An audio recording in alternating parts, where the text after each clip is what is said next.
Hi, welcome back to the Always Right podcast. I'm author Carissa DeLay. And I'm author Jamie Vendera, and I'm pretty excited about today. Yes, we have two special guests today who have their own podcast called Story Magic. And I'd like to introduce Miss Rachel and Miss Emily. Ladies, would you like to introduce yourselves?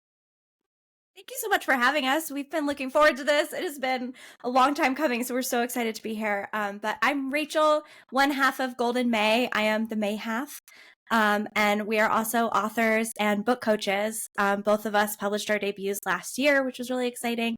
And we spend most of our time as pro book coaches helping other writers learn how to merge craft and process and what we're going to talk about today with their unique brains and bodies so that they can have a sustainable and fulfilling writing life. Sweet. And Miss Emily? Basically everything Rachel said. Yeah, I'm Emily. I'm the golden half of Golden May. And we just really love helping writers figure out what writing process is going to work for them. And that takes a lot of shapes, right? It takes what craft tools actually are going to work for you. What is the day-to-day process of writing going to look like for you? Like what actually brings you joy and fun? Because it just seems like there's so many writers out there who are struggling. And I know we're going to talk about that a lot today. But just who want to write so badly, and every time they sit down, it's just an existential crisis.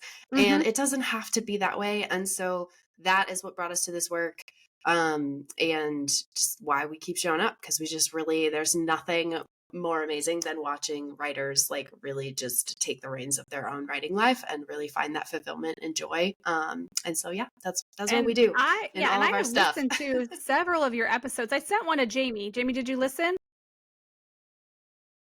Terrible. When did you send it? Yesterday. I was like, you've got to listen to this. I don't remember. I listen. I promise you, ladies, I will. It's pretty bad, but I am. I'm not allowed to say ADHD anymore. You're allowed to say it. That's me. I have it. He has it. Everybody has this. Oh, that's right. You sent it when you said, I need you to go to Amazon and look up this author's books because we have a podcast with him Thursday. And right after that, I said, we have Emily and we have Rachel. Here's their podcast. Listen to this episode and feel their vibe. I you know what? I don't have anything to do for the next couple hours. So afterwards, I'm going to do that. In my defense, I have no defense. I think I live in hustle culture because I write, I teach rock stars, I run other companies. So yes, I don't remember anything. He has like too many tabs open for his ADHD. Yeah, when I get really, really mad, I scream and I explode wine glasses with my voice. But that's so, Jamie, this episode's for you because we are going to talk about hustle culture and the anti-hustle writing life. We need to get back to that anti-hustle effect. So we're going to talk about that. We're going to discuss it. And this is an intervention for you, Jamie. I thought I wasn't anti-hustle because I've been talking about finishing Age of the Sigil for like over a year. Isn't that anti-hustle? Because I'm just no, because you're hustling every other business. You can't focus on your writing. So real. All right, I'll go sit in the corner. All right, so let's start. Let's talk to the listeners. Let's talk about what exactly is hustle culture before we get into how to fix hustle culture. Would you ladies like to kind of explain what hustle culture is? We could talk about this all day. Yeah. Yeah, go for it, Rach. Okay. So, okay, I want to paint a picture for a second, and then I will talk, let's define it. When we first started Golden May, this is about 5 years ago now, we were both working full-time jobs. We decided, hey, we were going to start this business. We loved it. Then we worked, heads down for 2 or 3 years. Meanwhile, I had a baby. We're planning our lives, and slowly I could feel my body and my mind just chipping away until I woke up one day and had a meltdown and was like, I can't keep doing this anymore. What's happening? And there's so much that goes on in your life that makes life difficult, but then we feel this urge, this need to keep doing. We're not doing enough. There's just this feeling. There's always this pressure that you should be doing more. And we're going to talk about that word should a lot, but anytime you're I should be doing XYZ, or I should have done so much more stuff, or you're trying to quantify your productivity, you're worried about doing enough, or like succeeding or making enough money. Like Mhm. all of that is what hustle culture feels like inside Hustle your culture body. feeds off that feeling. It It's absolutely literally does. like its own entity that just thrives off of your unable to type Yes. feelings. No, it really is, because that's what it tells you, is that your unable to feelings are like a moral failing. And so your unable to feelings make you like less valuable as a person. And it creates all of these habits and behaviors that like drive you into that meltdown category where I was, where I realized like I was just massively burnt out. Hustle culture, to define it, is like the habit, the worldview, the mindset that you must like work excessively without regard for your own needs and relationships in order to reach like a measurement of success. And usually that's conflated with money, because we live in a capitalistic society. So a lot of this is very closely tied to Western society, capitalism, making money, because we have equated, like hustle culture at its core is equating your personal value with how much money you make and how successful you are. And so you work as hard as you can because that makes you feel like a valuable person in order to achieve this level of success. And it's completely draining. It like is a little, I'm like trying to picture, to me it's like a jagged lightning. No one can see this unless you're watching like this recording, but it's like this jagged lightning bolt between like who you are as a person, your value, your needs, and like Back what you're and able to forth, do. yeah. Yeah. So hustle culture just creates this complete barrier between you and how fulfilled you feel and how happy you feel, and the creativity that comes from that. Man, I've seen it like really, really grow, because I'm sure you ladies remember, Chris, I know because your books were coming out at the time, about 10 years ago, all of a sudden Kindle exploded. Maybe it was longer, 10 years ago. Everybody was writing, oh, there's a 50 Shades of Grey, there's a Twilight. Let me copy that. Let me write a dozen books and have them released in the next 6 months. And bam, bam, bam, bam. And then social media with TikTok, with Instagram. I have students who aren't authors, who are singers, and they're burnt. They call, we'll be in a lesson, they cry because like, oh my God, I can't keep up with it. My Patreon only made 30 grand this month. It dropped 20 grand. I only put out 500 videos this month. And I'm like, that's no life Yes. to Yeah. live. Yeah. There's we got to quit equating with, oh, money, money, money. But I mean, we're bombarded with this every day. We look online, even with the authors on TikTok, it's the same thing. They got to put on, a lot of them put on a front, like, look how successful I am. And then you feel like, oh, I have to compete with that. I must work harder. I must churn out, a dozen books for this series. So it's a vicious Now cycle. And now with Yeah. AI, it almost makes it even more of a like a push for people that, well, AI can help you do it faster. But then it's like, again, something we're going to further in this statement is that if we do that too much, we're going to lose our creative potential like for success. Like it's not going to be as successful because it's just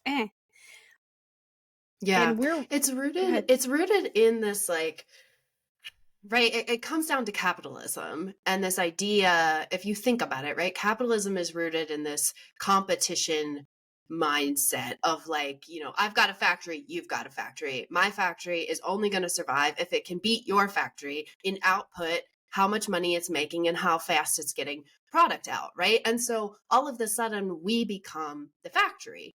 And so if you think about it in those terms, it's like you can start to see it everywhere where it's like, okay, I have to show up every day at the exact same time. I have to make more than I did yesterday. I have to be consistent. I have to be disciplined. I have to, like it's this, and I have to do better than that other factory because if I don't, I'm going to go out of business. Right. And doing better than that other factory is equated to making more product, right? And making more money faster and better than the other factory is doing.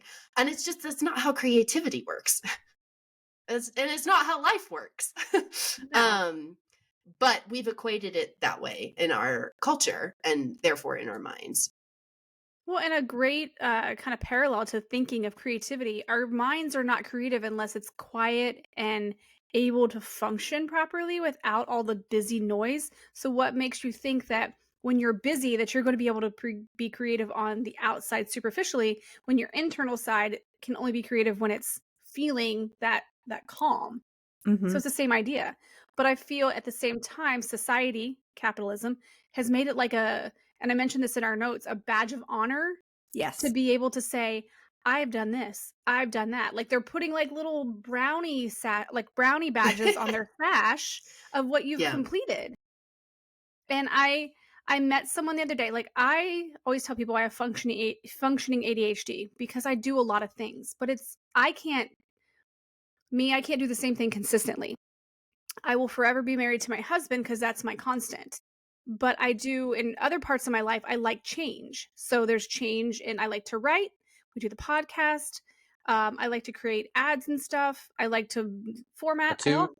I do tattoos. I work in a hair salon. I'm a college student. For most people, that'd be like, you're all over the place. But I'm also self-aware. So I just had this conversation with my husband. I said, I thought I was going to try and finish out my degrees this spring, and it was going to be a huge undertaking. And I was like, you know what? I'm mentally not going to be ready for that. And I feel like I'm not going to give myself the credit of being a good student and a good mom and a good this and that. So I'm like, I'm not going to do it. I'll just take my time. It's the timeline doesn't matter now. So you Yes. kind of have to step back and say, whose timeline are you on? Are you on your own timeline? Or are you on what everybody expects you to do and what it's going to look like? Oh, look what I did in this much time. So Yeah. Yeah. And that's where the word should comes in, I think, Mhm. is oftentimes you can find hustle culture buried in the word should. So if let's say you woke up, I used to tell myself that I had to that I had to wake up at 5 a.m. and like get my writing in before 7, I or was it going wasn't to gonna mention that. happen. That's Jamie. The And 5 a.m. rush. I like to do that. Like so I was on deadline last fall, and so it involved a lot of 5 a.m. wake ups. And so I was like, okay, by the time, my deadline's over for my book and I start a new project, or like don't start a new project, then like whatever, right? I'm not going to be waking up at 5 a.m. But I've actually woken up at 5 a.m. more days than not since I recovered from being sick in the last like week, just because I really enjoy it. Like I enjoy that hour. It's when my mind is really creative. But there's no should attached to that. There's no like there's no voice in the back of my head saying you should wake up at 5 a.m. because if you don't, you're a bad person, right? That's essentially what that hustle culture voice is Yes. saying, is like, if you're not acting like a machine, you are a failure and you're not worthy of safety, of happiness, right? Of other people's love. And so that's where that should comes in. It's like, who's telling you anything should be, right? Like the should implies there's some kind of external force that's telling you to do something that's not coming from within. And so I think it's I like feel that like I red got flag. that growing up. I got that growing up from a whole different generation of my grandmother and my mother. Mhm. My grandmother she had 8 children, she had 30 some grandchildren, all these things. And she felt she should have her husband's food ready. She should do this, shouldn't do that. And then I watched my mom do it, like, oh, you should fix your husband's plate. And I remember when my husband and I first started dating, and I was like, go get your food or whatever. And she's like, you're not going to fix his plate. I'm like, why? He can just, it's that mentality of certain things that we're expected to do because cult or generations before us did it. I'm like, why should I have to do that? No. Like, I mean, even in all facets, not just writing. So we look at authors that put out books, like, oh, they should have another book out by now. Well, maybe something's going on in their life. And you get in that mindset like, oh my, if I don't do this, people are going to be very disappointed. Let them be disappointed. Carissa, way back when I was churning out all those fiction books, it wasn't, I got to get it done. I got to get it done. 1979? Yeah. It was, I knew other authors like, I'm churning out 10,000 or more words per day, and that's all I do. The 5 a.m. thing for me is cool because it's not about I got to get it done. It's I'm just waking up and my mind feels creative. And whenever I've tried to force writing, that's when, if I have that hustle culture mentality in that moment, I can't. I mean, I feel like it's just, I'm bored with it. I don't feel it. So, but I can get up and be writer's creative. block from those types I don't of believe in writer's block. It's situations.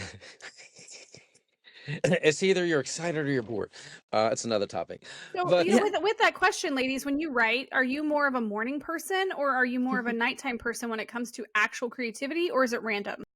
This is so funny. So I tried the 5 a.m. thing. No, it is not for me. I am a night owl. I could write from midnight to 5 a.m. Yes. Great. okay, I do that. so you're team Rachel and I'm team Absolutely Emily. not. Sorry, ladies. So Emily, you're a 5 a.m.er? Oh yeah. I can't write that's if awesome. at like 9 o'clock my brain is off. It's done. Yeah. That's when I'm getting going. I'm like, 9 o'clock. That's the second half of my day. Yes! Let's do it. I just told my husband, I said, I realized that these daytime hours, I cannot sit and write. I'll be like, I've got this stuff in my head, and I'll go, I'm like, oh, I can't do this. But then at night, I'll turn on my video games, and I'm like one of those people I can multitask. Me Turn my too. video games on. I'll be just playing, and I'm like, oh, I'm gonna fly into a match. Oh no, I'm gonna go write part of this chapter. I'm gonna go do this. Yeah. I am more creative from the hours of 10 p.m. till 2 a.m. That's Yes. just me. Same. Yeah. And so one of the other options that we sent you to talk about today was like process, because it differs between the person. Every single person is unique. I am also neurodivergent. Like I have different habits. We all have different lives. The person that I was before I had kids is not the same person that I am now. Like every single person is so unique in what their brain and their body needs. Especially when you factor in things like chronic illness and like what if you're a caretaker or like what the circumstances of your lives are. And so hustle culture is like so fucking annoying to me because it makes you feel like you're messing up if you don't show up in a specific way. But like the system is rigged. You can't show up that way. Like not everybody can do it. So for me, I used to feel so much shame and guilt because waking up at 5 a.m., my brain's not on. I can't do it. But like as soon as my daughter goes to bed, that's when things start to light up. Like it's like a little physical shift in my body when I take my contacts out after I put my daughter to bed and I put my glasses on and I'm like, I'm ready to go. My eyes are open. Let's write. But it took experimenting to like get there to figure out what worked once I let go of like what are the shoulds. I like had to listen to what I felt. Yeah. What I felt like would work for me. Now, I'm glad you said that because anyone who wants to write a book can write a book, but I feel like so many people fail because of that. Yeah. They read a book, the 5 a.m. hustle, all the nighttime. You have to find your own flow, and it may be you're a 10-minute-a-day writer, or maybe, it's just getting started and you can write for an hour a day, but you got to find, nobody's the same. You have to find your pattern for sure. Yes, you do. You have to find your pattern, but even still, I think there's like a 2-step process, right? There's finding what works for you and like listening internally, but there's also that pressure of like, even once you know what works for you, you can still put all that expectation on yourself to like have an output that's a certain way or like force yourself to show up, right? Like every day. Like I don't show up at 5 a.m. every day. I fit, right, that mold of the 5 a.m. writer. But if I have that should pressure on me that I should show up every day or I should show up today, even though I feel like crap or my daughter didn't sleep or I'm sick, right? And then you start to put those pressures on yourself. Like it's both. I think it's like, it's finding out what works for you, but then it's also figuring out like, what is hustle culture telling you? Because I do think while hustle culture is really sort of universal in terms of like how it's impacting all of us, it also like the voices come up individually, right? And I think it often takes the form of like our parents or our grandparents or teachers or like people who've spoken to us in the past, right? And so it says slightly different things to all of us and it feeds on slightly different fears for all of us. And so the first step, I think, or one of the steps while you're figuring out and listening to yourself and figuring out what works for you, you also have to figure out like what is hustle culture saying to you and like what fears is it feeding on and what beliefs do you have like ingrained so that you can start to rewrite them. Because if those are still there, like knowing what process works for you is still going to be really fraught. But I also think we need to be a little careful with not masking when a writer is listening or our listeners trying to explain that. So I feel like there's a different energy between hustle culture and you feel like you have to and you should do this versus, no, I want to do this. I just want to get into a regiment. So there is a difference between what your desires are and what you should be doing based on what society and hustle culture is telling you to do. So if you want to get up and create a habit, because we've said, if you want to actually do that, just get up and do it. Like you just got to start the habit, even if it's for 3 minutes, 5 minutes or 30 minutes, just get up and write. But if you're not wanting to have that mentality, then just be aware that you're not wanting to step into the hustle culture, but you're wanting to step into like an environment of regiment. There's a difference, I feel like, because like Jamie, I don't think when he's writing and getting up and because his brain's working and that's what he's wanting to do, is the writing part is not his hustle culture. His other life is hustle culture. And so he has to learn to say no in the other part of it and yes in the other part, if that makes sense. I train and tour too much. Yeah. Yeah. I think you're exactly right. And I think that there's so many different ways to make progress in a writing life, in general. And for some people, the routine works, the habit works, the regiment works. And so in our community, we've put together this whole course on like building a sustainable and consistent writing routine. Like we use the word sustainable and consistent because sustainability just means you can do whatever it is you're doing for a long time. And consistent just means you're showing up regularly, whatever that means. So there's an intersection of those two things, I think, in the anti-hustle writing life. What is sustainability? What is consistency? How do you find them? That's your magic zone, right? Like being able to figure out what that means. And a lot of people we run a writing program called Tenacious Writing. And a lot of people in our program like really buck against the word routine because it's like so difficult to maintain a routine, and the word routine feels so rigid, and like the word like regiment can feel like I have to do the same thing every day. No, you don't have to do the same thing every day at every time. So we end up calling it like habit or practice or ritual. Like it Ooh, I doesn't like ritual. matter. Yeah, ritual. Like it doesn't matter what you call it, but you're trying to find the intersection between sustainability and consistency, and what does that look like for you?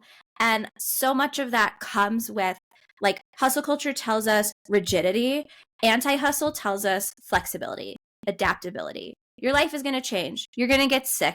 You're going to have this season come. You're going to be on deadline. You're going to not. Like life in and of itself does not stick to routine most of the time. And so we don't approach writing like that. It's really difficult for some people. This is such a major aspect. This is why it's so unique. For some people, routine works so well. And for other people, like they're never going to make that work. It's not about making the routine work. It's about being in the headspace where you can show up, because progress will happen when you show up. It doesn't matter when or how often or what you do.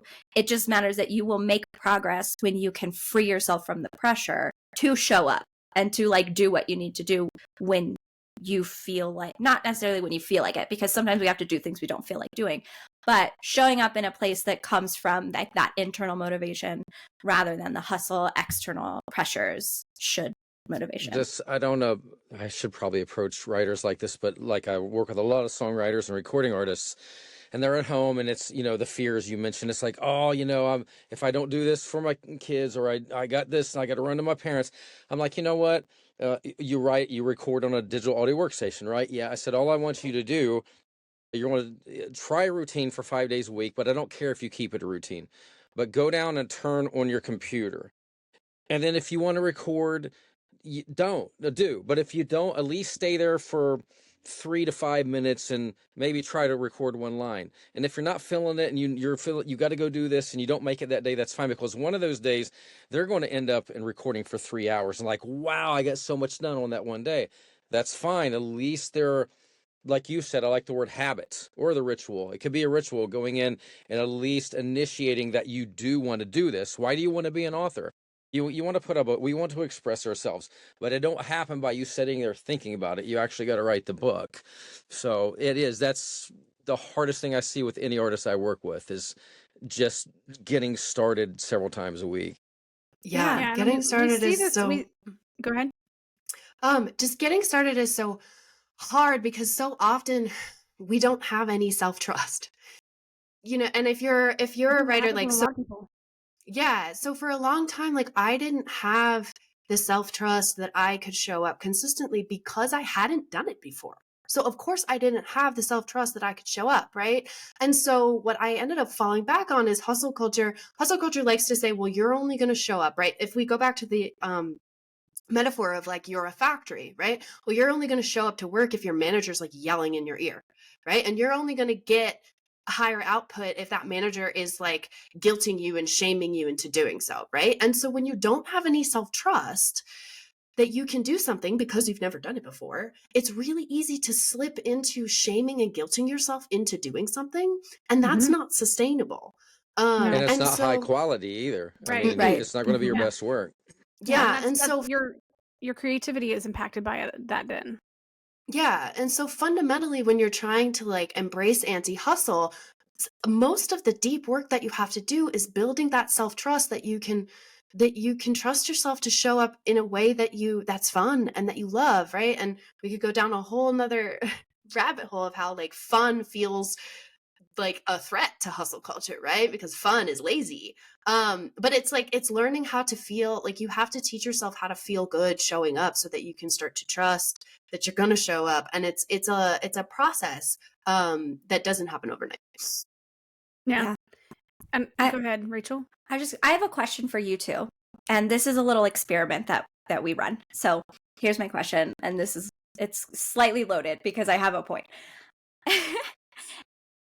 If I ask you, or if I tell you, you need to lower your expectations for yourself, what reaction do you have to that? I have two reactions. Younger me and me now.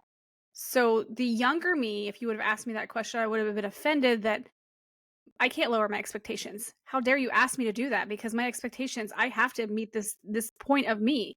But there was a pivotal point in my 30s after having 4 girls and a set of twins that were 2, and my youngest was a newborn. I was overwhelmed and all these things, and I was exhausted. And my old self would have told me not to stop, just keep going, you'll figure it out later. You can't take a nap, you can't do these things, you know? So there was a point where I was like, "You know what? That's my mother and my grandmother speaking to me. My body's run down. I hear you. I'm going to listen. I'm going to go take a nap." And I take power naps all the time. I'll text my husband, "Don't call me. I'm taking a power nap." Like power napping 45 minutes or whatever, it turns into like an hour and a half. Whatever. I still kind of lower the 45-minute expectation and I just overachieve and do an hour and a half. Exactly.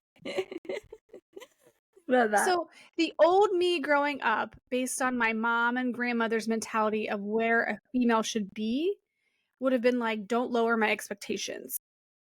Me now, I look at my expectations as, why am I shooting so high? I'm not going to achieve that. I'm going to fail myself. Being self-aware. So I'm self-aware. So the new me would have said, that's fine. Let's lower it. Yeah. Jamie, what about you? Okay, so it's a little different for me Mhm. because I remember years ago, a couple different conversations, over the years. One was like, Jamie, how did you get on Mythbusters? How did you write dozens of books? How did you work with all these rock stars? And then the other conversation would be like, Jamie, did you see that the vocal coach, they put out a new book? What it's outselling yours. It's not about expectations. I'm in competition with myself. I don't really worry about other coaches, about other authors. There's a reason, and I don't know if you've ran into this. We haven't, but I have in the coaching world. We reached out or you reached out, so we're doing this podcast. This won't work for everybody because some will be like, Emily and Rachel, they're our competition. We can't, our podcast has got to be bigger than theirs. I don't have that We mentality. both One of don't my have books, that mentality. yeah, one of my books has a dozen vocal coaches at least with articles that teach differently than me because they're friends. They're not competition. I'm in competition with myself. So I could not raise my expectations or lower my expectations for you because I'm comparing myself to what I did yesterday. And I'm always competing to do better. Carissa won't agree because I'm still writing Age of the Sigil book 4, but Well, that's an ongoing joke. actually, I'm going to agree that I've known Jamie since essentially 2011 when I denied him not taking my books on. But I've gotten Jamie and I have become pretty much best friends over these years, and I will say he's definitely in competition with himself and no one else. He and I get along because we don't compete with others. We're more of a networking. We like to help others, even if it means that it's going to push us down. We're not trying to like, if somebody else is in our way, let them go. We're not in a competition with them. So expectation wise, I can agree that's what Jamie's like.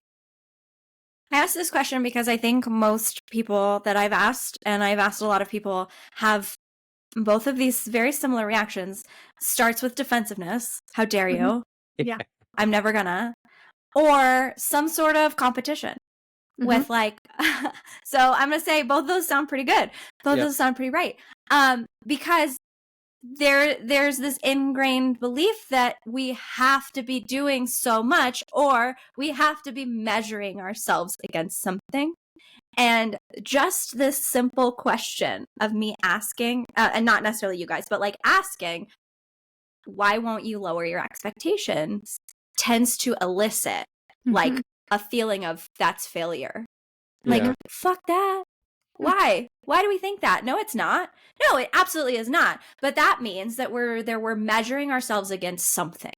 And a lot of people are not aware of what that something is. And so by lowering the bar, they feel like they're failing. And Emily mentioned self-trust earlier. When you're in a spot of like really struggling to even show up or to build a routine or a habit or whatever it is you want to call it, you have very little self-trust in yourself. The only way to build such self-trust is to show up. But showing up with high expectations is shooting yourself in the foot. Like you're going to create these narratives of shame because you're going to show up expecting to do a lot. Well, you've not built that habit. And so it's not going to last. And then you create this cycle of shame. And so we've really found that to build self-trust, which is critical in the anti-hustle writing life, is to go back to baseline zero. We expect nothing of what it means to show up for writing today. And that's that's cool. Yeah, like daily, baseline zero, because you have to build it. You have to build it. We also use the metaphor a lot of like working out. Like writing is an endurance sport. It is. I was literally going to say the workout culture and hustle culture are literally melded together. Yeah. Because you see people like, oh my gosh, look at me today. I'm like, oh, I don't.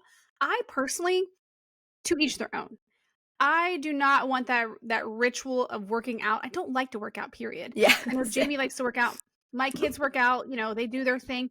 I am more of my brain is a mental workout. So for me, like I'll go walk or whatever, but I don't want to have to like be committed to it all the time. I don't want to have to be expected to do that and have to like show pictures of my progress.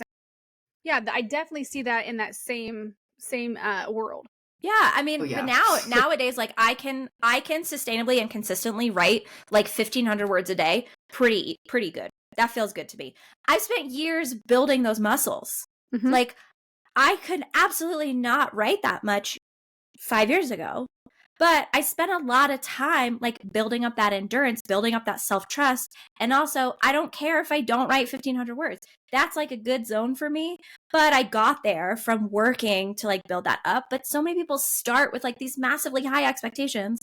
They can't hit them. I'm gonna write 1,000 words a day. No, you're not. No, you're not, period. If you haven't been writing for months, you're not gonna. I could just tell you because your body doesn't believe you. And that's just like, that's not a bad thing. That's not a moral failure. It's just a fact. It's just reality. If you've never done something before, your body doesn't believe that it can do it. And so you have to train it. And that starts with what Rachel was saying, like baseline zero. Like I had a client who she would show up in these huge spurts. And so she would like produce a ton and then she couldn't produce for a super long time. And when she came to me, it had been like a year. Right. And that didn't feel good for her. Important because some people like to produce in spurts, but for her, that didn't feel good. And she wanted to build a sustainable practice. Even the assignments, she was paying me a lot of money to meet with her every week to complete assignments and, all this stuff. And she couldn't complete the assignments. There were weeks when she would send me nothing. And it was because, in working together, we figured out it was because she didn't have she had never proven to herself that she could produce something consistently. And so we just threw everything, all of our other goals out the window. And it was like, okay, you're going to show up 3 times a week to write 1 paragraph. And if you only turn in 3 paragraphs to me, you have succeeded. And of course, like you were saying, Jamie, like she sat down, she wrote a paragraph, and then there were days when that was all she could do. And there were also days when she wrote for 2 hours. But that baseline, right? Like 1 step above zero, like that's where you have to start. And it feels so icky because it doesn't feel like enough. And you have to work through that because if you keep setting those, like, I'm going to go from 0 to 100, it's not going to happen. It's just not. You can shame and guilt yourself for a week, but then you're going to burn out. This is way before AI, but my first book, I went through all of that, so I probably was living in hustle culture, didn't realize it. And I would get so mad and I'd put it away for months and I get started and I rewrite this. 128 pages took me 4 years. My third book was 128 pages and it took me 3 days. Yeah. I got in even when I write now, and I don't know if this is like really good to teach. I'm just weird, but I don't. A lot of writers they'll plot out like I got to finish this chapter or I got these bullet points to finish that. When I write fiction, I don't. I go in almost like a child, like I'm watching a new movie. I'm like, oh, I wonder where this is taking me. I typically don't have a plot, and even if I have an overall story about a mermaid or an alien, I don't know beginning, middle, or end at all. I just start writing it, and whatever comes out comes out. That keeps me flowing, my creativity flowing, and I don't get stuck, or I don't feel like, oh, I got to hurry up and finish this. I don't care if it takes me 3 days or 3 months. It doesn't, or a year. It doesn't matter. As long as I'm staying creative. Mm-hmm. Yeah. Right. No, you Go go ahead. ahead. I'm about to cough. So we've been talking a lot about this hustle culture, this culture that brands us as whether we're successful or unsuccessful, and how we hold ourselves accountable for that. And it's literally an imaginary accountability because no one's holding us account. It's like a superficial entity that we literally can't see that's just nagging at us. But Unless you're working for a newspaper. I mean, that's a different deadline, though. It's like, hey, I mean, I feel like, there's certain deadlines you got to meet, like Yeah. taxes, things like that. Let's not go there right now. Oh yeah, there are some hardline deadlines, but those are data. I feel like important. So data important things have a time sensitive narrative. Like, hey, don't publish this thing that's 3 months old. We need this now. So I get where hustle culture is with that. And you almost have to mentally say, can I handle that? But when I'm talking about, my computer screen went off because what I'm talking about is more of the people that use creativity to put out product, whether it's songwriting, whether it's, social media content, whether it's podcasting, coming up with good topics. I mean, we didn't think that we'd have this many topics when we first started. We thought, oh gosh, how far is this going to go? Like 50 episodes. And then we started getting into it like, oh, we should tackle that. Oh, we should tackle that now. But even with writing books, how do we approach anti-hustle for our writers and the writing community and people who are listening? That how do they overcome this? So let's discuss that now. So How I do we think overcome? we have 3, we call them tenets of anti-hustle. And a lot of it has to do with like reframing narratives, like living an anti-hustle life is about letting go of hustle culture, reframing your expectations. But it starts with these 3 tenets because these are the core beliefs that we hold as anti-hustle writers that like bring us into an anti-hustle writing life. The first one is that your worth is not tied to your output. And what we really mean by that is that we've got to stop believing that like how good of a writer we are is tied to how many words we write in a day. It's not. For me, like setting daily word count goals is like really effective. I get a massive dopamine hit when I like hit my goal. Woohoo, that works for me. It doesn't work for everybody, but I'm no longer tying like how I value myself and how That's your worthy I personal am. goal. That is not a goal Exactly. set by society or capitalism Exactly. or any kind of world like your TikTok or Instagram saying, hey, this many words a day or you're failing. So Exactly. you have set your own realistic goal. That's the difference. Yeah, over years of experimenting. Yeah, right? knowing Like your we talked potential, about, you can knowing do. what I can do.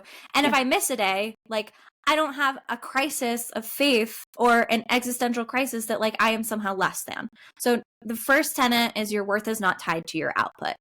Your worth is inherent. We are worthy as human beings as we are. So like that is our first belief.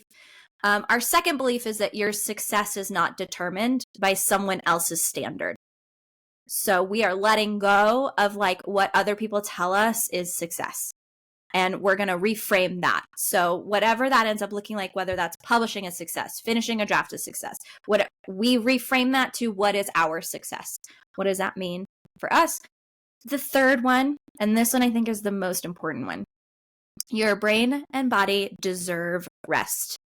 I didn't say your brain and body should have rest. They deserve it. Your brain and your body deserve rest. Power naps, days off, like so much of the work that we do with our clients, with the writers in our community, is we are factoring rest into the equation as like the biggest deal, because you cannot create sustainably or consistently without refilling the well, without taking care of yourself, without meeting your needs. And this is especially important for people that do have chronic illness or that spent like expound a lot of energy to the people around them rather than within them. So your brain and your body deserve rest. When we believe those three things, like those are the beliefs, then we can start to approach writing a little differently, where like you wake up one day, you're feeling like you're writing, but okay, so this is for me. Yesterday, I was going to take like this leisurely little walk, and I went with a friend, and it ended up being 5 miles. And that was way too long. I should not have done that. I'm recovering from an illness. Why did I do that? We were chatting. It felt really good. So this morning I wake up and I'm like physically dead. You can't walk. Yes. My legs like really hurt. So today we're going to flip a coin to see if we get some writing done today, because I'm very tired. But I deserve rest. So like when it comes down to the questions of, what do I want to do today? That's my first belief. I deserve rest. Knowing that I deserve rest, what's my choice going to be? Do I want to write? Do I feel good about writing? Or am I going to take a day off because I deserve rest? So we can approach our writing habit believing these three things and starting to reframe the way that we look at productivity, the way that we look at showing up, the way that we look at success and expectations. So ultimately, like, we value ourselves over society's expectations, and that changes a lot when you think of what your goals are, how you measure your progress, how you set timelines, how you navigate within a writing community, how you talk to yourself with your inner critic narratives, how you compare yourself to others. It changes all of it. So we start with those three things, and we can then start to ask ourselves, well, what would my writing life look like if I believed I was more important than the word count, than the daily word count? What would my writing life look like if I stopped measuring my success by the standard I saw on Instagram? What would that mean to me? What would my writing life look like if I treated my brain and my body like they did deserve rest? Like a temple. Like a temple. Yeah. What would that look like? And we can start like changing those fundamental beliefs that hustle culture teaches us into something new, into something that is going to work for us, that comes from within. It's a process, it does not happen overnight, and it certainly is not something that like you flip a switch and suddenly, oh, I'm anti-hustle. Like, no, our society still exists. We still live in capitalism. We still work other jobs, most of us. So like, it's a process. It takes time to reframe that. But we do all of this, no shame. There's no shame allowed in the anti-hustle writing life. Something that I often will say to people when they're like, oh my gosh, this or this, I'm like, you still have your birthday. I mean, they can do whatever. I mean, so you got your birthday. They can't take that from you. So why are you worried, about this minuscule thing? Like when you go somewhere else, something's going to change. This is going to be in the past or whatever. But to further on what you were saying about, overcoming anti-hustle and doing all these things to refocus the temple of your existence and maintain yourself. When you start finding who you are, you're also going to be able to tap more into, I feel like, your inner voice that is who you are as a writer, and not tap into a writer that you are not. I feel like a lot of times writers are like, oh, I gotta be, which I love certain types of writers. Jamie likes different types of writers. And like, oh, I gotta be like them. But be your own version. Maybe their style, like I like how Dan Brown is like short chapters and every chapter is a new scene. But we write different genres and I have a different type of voice, but I like his style. So it's kind of like find your own voice, but you cannot find your own voice if you're constantly listening to everyone else's. Yeah. Exactly. Yeah, absolutely. What about you, Emily? What do you think as far as the anti-hustle mentality? Yeah, I mean, these tenets I think are really, really important, and they're kind of right there what we're aiming for. And I think it's also important to note that this, and Rachel said this, but to just like emphasize that this doesn't happen overnight, right? Hustle culture is everywhere. It's everywhere. It's not just in writing and creativity and like working out. It's in everything that we do. And it's all around us. And I think that the first thing you have to do is you have to start to recognize what it's saying to you, and like what beliefs you have that you've taken from hustle culture that are guiding your actions and holding you back and like making you feel like crap. Because once you have those specific beliefs, you can start to say, okay, I believe these things right now. No shame, right? This is just where I'm at. And these are the things I want to believe instead, right? And when you can start, like I used to really like believe that I couldn't show up consistently. I didn't believe that I could finish a book because I spent so much time, revising and never actually getting to the end. Like it took me years to get to the end of a book because I didn't believe that I could do it. So I wanted, right, a belief that I wanted to grow was like I can get to the end of a draft. And so like identifying like what are those beliefs, and then how can you start to prove to your body that those beliefs are true? So even if you don't believe them yet, right, future you believes them. And so how does future you show up, right? How does the version of you who believes that belief that you want to adopt, like how do they show up day to day? And if you start to do that in the tiniest ways possible, right, you can start to train your body that those beliefs are true. And this is a process, and it takes a while. And it's, I think one of the hardest things for me was the fact that I would be trying to do this and trying to live in a different way. And society and like everyone around me, all my friends and loved ones would be shouting hustle culture things back to me, whether intentionally or not, just by living their own hustle culture existence. Like they were putting pressure on me to do the same. And so the third thing that I think is super, super important is finding people that also are trying to untangle these hustle culture beliefs alongside you is really, really important. Like talking to you guys, like these kinds of conversations, and like our community is full of people who are anti-hustle. And so we talk about it all the time, and we show each other all the time how we're trying to work through it, how we're finding our own ways. And that like gives me hope that I'm not just like this isolated, like that I'm not crazy for wanting to live in a new way, And So I as a think those are parent, important. and sorry, Jamie, as moms, we understand sometimes, Hey, I'm a mom. Dog and cat mom. Yes, there we go. I have a 37-year-old son. Yes, but you're not a mom. Oh, okay. There is a difference. There is absolutely a difference in how you approach things versus a mom approaching things. And I heard this talk one time, and it was great because there was a piece of it that I really have held on to when it comes to just general assessment. And the speaker said, if you tell your child, you're bad, eventually that child will grow up to think they're bad, and that's all they can be.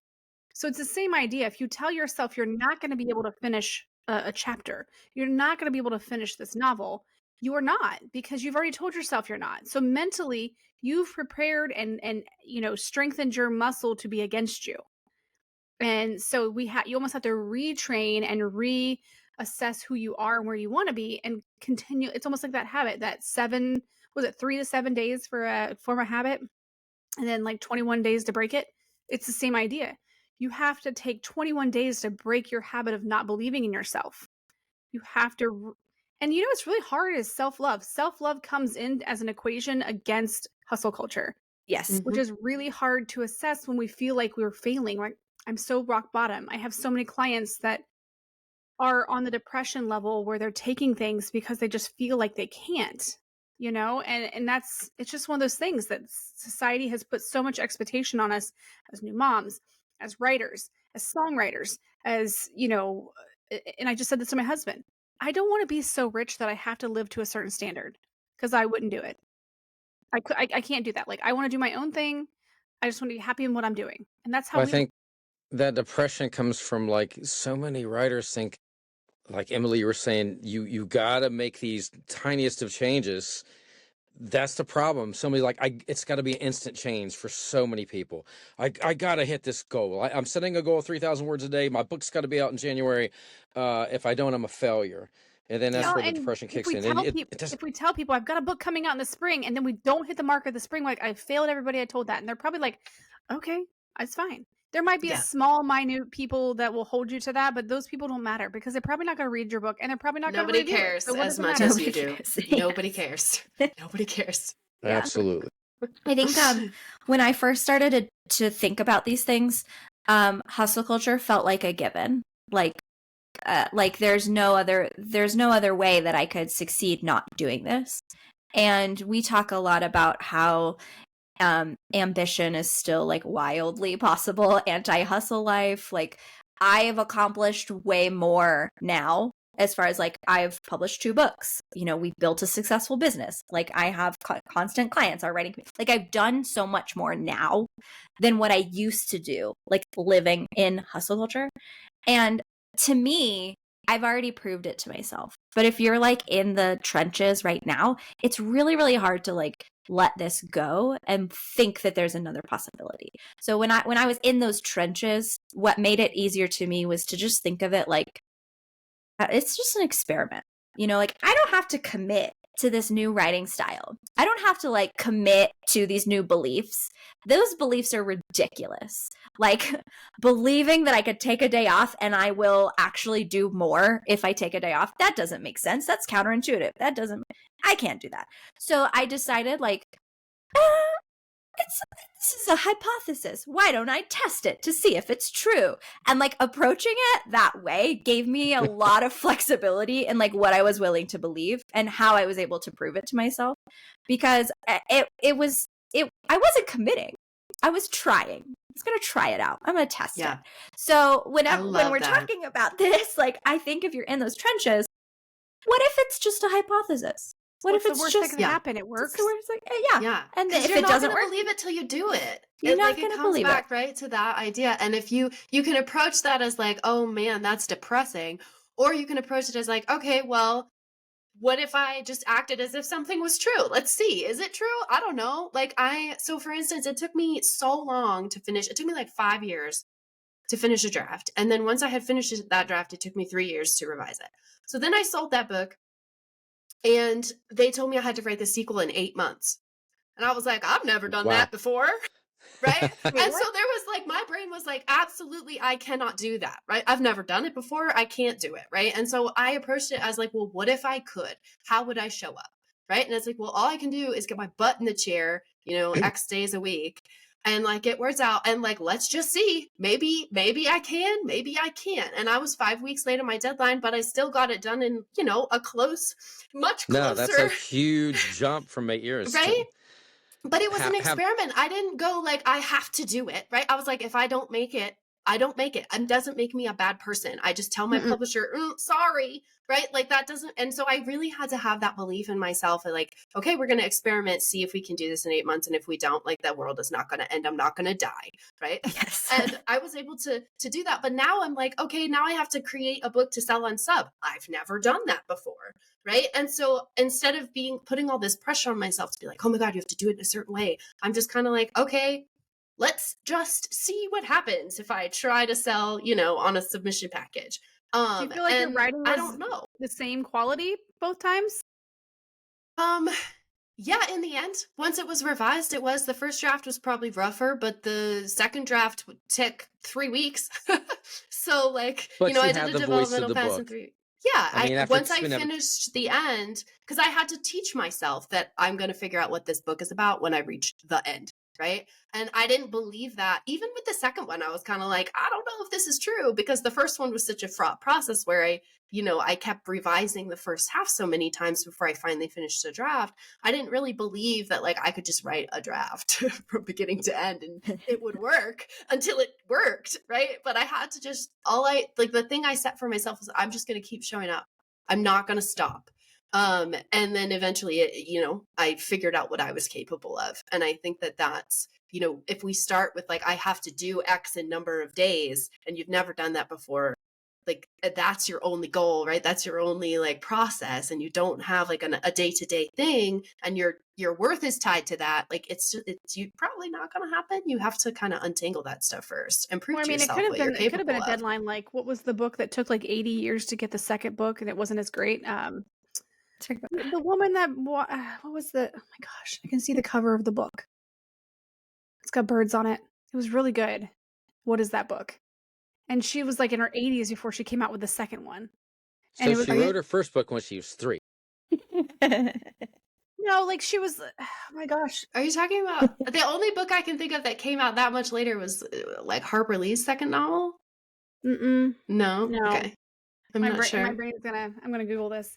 So, okay, while I'm It'll be Googling Jamie this, Vendera with Age of the Sigil if I don't yeah, get busy. while I'm Googling this, ladies, I would like for you to share your books. Like, tell us about your books real quickly, and tell us about where people can find them, and then tell us about your podcast and all the links that people can go to find you. Because listen, people, I love their energy, so you're gonna want to listen to theirs too. Emily, do you want to go first? Sure. Yeah. So my book is it's a fantasy romance, and you can find it anywhere books are sold. It's Behind the Crimson Curtain by E.B. Golden, and it's about a con artist who is trying to rebuild her life in the ashes of a fallen government, and she's also trying to deal with a past romance with a man who is now high in the new government. So she's hiding her past from him. So that's my book. And then Rachel, I'll let you talk about your book before we talk about I Golden like those kind of books though, because I those are the type I like to watch even on Netflix and stuff.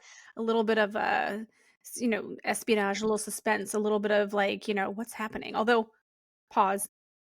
I will probably delete this from the podcast because I don't want to offend anybody out there.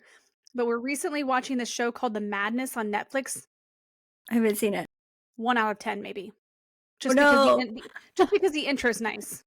1 story star is- because the intro's nice. the 0 story is- stars. Also. My husband's like, I don't even like. My girl's like, why are you guys finishing it? They're literally like, what's making you finish this? They're like, we're in this hustle to like finish the Hustle thing. And culture. they're like, why? Yes. Like, why are You're you a bad finishing it? person. Have to.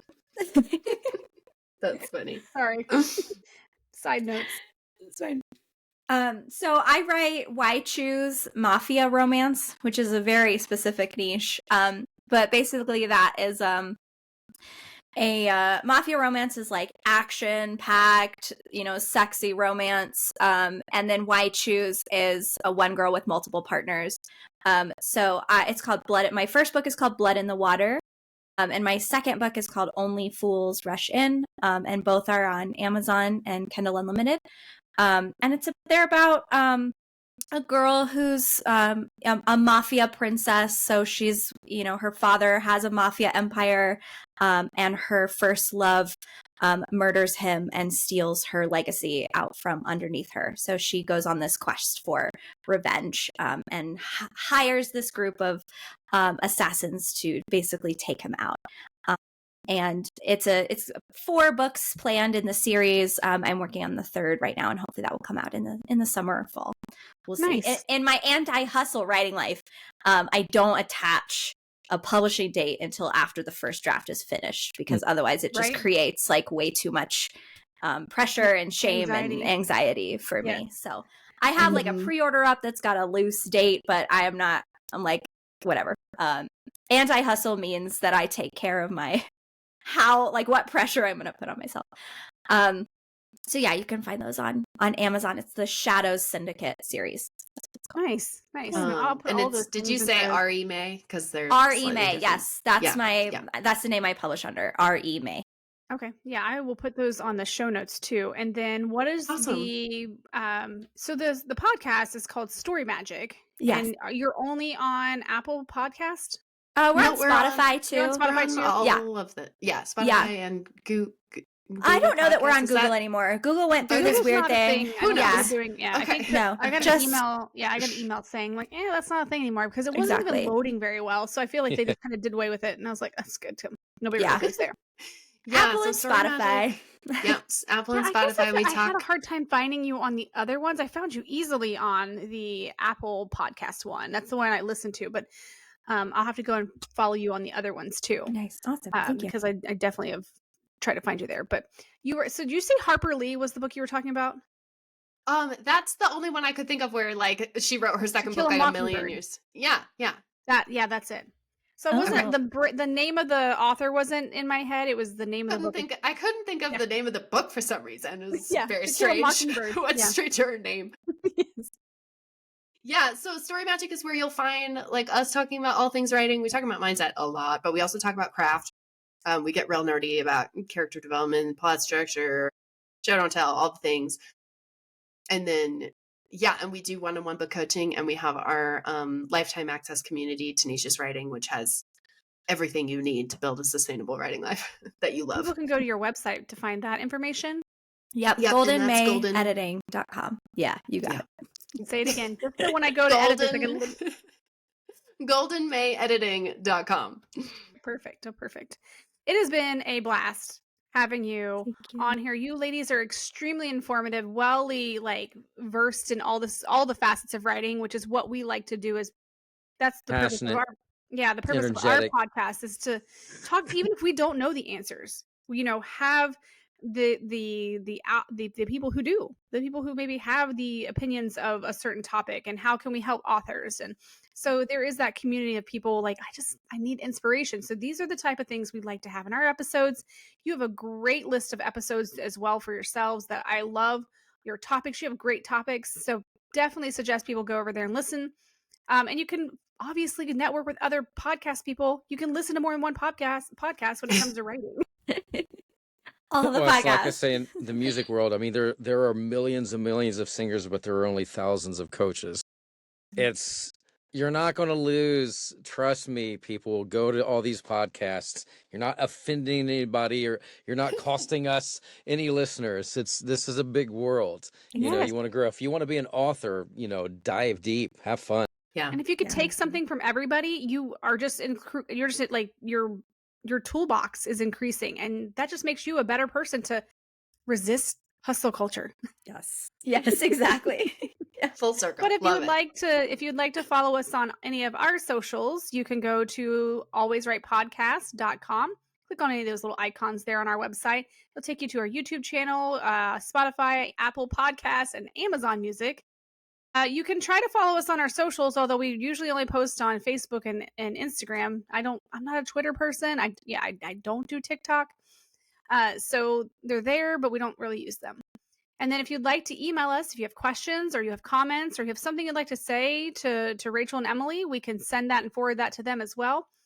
And as always, we're so grateful. I can't even talk. So grateful that you're We're listening. very grateful. We're very grateful that you're watching this episode. I'm hunting rabbits. Okay. Anyways, so thank you for listening. And as always, I'm author Carissa DeLay. And I'm Jamie Vindewa. And thank you, Emily. And thank you, Rachel, for coming on. Until next time, always write. Thank you.